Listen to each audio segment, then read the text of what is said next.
મિત્રો આપણે જાણીએ છીએ એમ અને રાજ્ય સરકારે એકથી વધારે વખત કરેલા દાવા મુજબ ગુજરાત એ વીજળીના ઉત્પાદનમાં ઇલેક્ટ્રિસિટીની બાબતમાં સરપ્લસ રાજ્ય છે, એટલે કે અહીંયા જરૂરિયાત કરતાં વધારે વીજળીનું ઉત્પાદન થાય છે। એ છતાં કેટલીક મોટી કોર્પોરેટ કંપનીઓ, પૂંજીપતિઓ, ઉદ્યોગપતિઓને સાચવવા, કરોડપતિઓને ખરબપતિ બનાવવા માટે ગુજરાતની ભારતીય જનતા પાર્ટીની સરકાર એ કંપનીઓ સાથે મિલીભગત કરી ખાસ કરીને સૌરાષ્ટ્રના અને પછી આગળ જતા ગુજરાતના 26 જેટલા જિલ્લાઓમાં ખેડૂતોની સદંતર મરજીની વિરુદ્ધ એમના ખેતરમાં બળજબરીપૂર્વક દાદાગીરી કરીને વીજળીના થાંભલા નાખી રહ્યા છે। આ વીજળીના થાંભલા નાખી રહ્યા છે એ દરમિયાન પોલીસ પ્રશાસન જે પ્રમાણેની જબરદસ્તી અને જોર જુલમ વર્તાવી રહ્યા છે, જે પ્રમાણે બેન દીકરીઓ માતાઓને સુરેન્દ્રનગર જિલ્લાના ધ્રાંગધ્રા તાલુકાના કોંટ ગામે, સાપકડા મોરબીના ગામે, દ્વારકામાં અન્ય જગ્યાએ જે પ્રમાણે બેન દીકરીઓ માતાઓને મારી,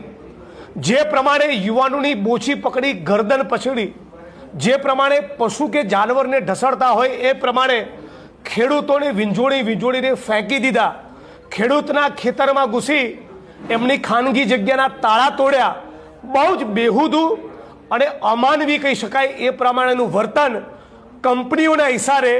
ગુજરાતની ભાજપ સરકારે કરેલું છે। આખા ગુજરાતમાં લગભગ 26 જેટલા જિલ્લામાં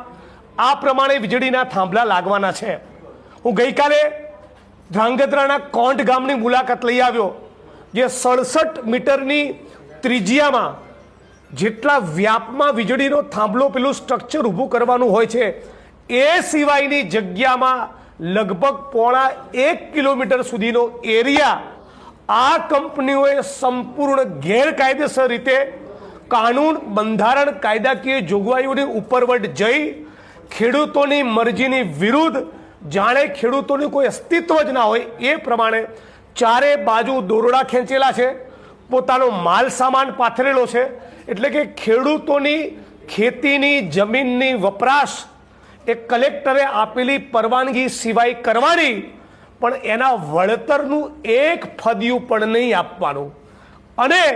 જો વળતર માગે તો પોલીસને આગળ ધરી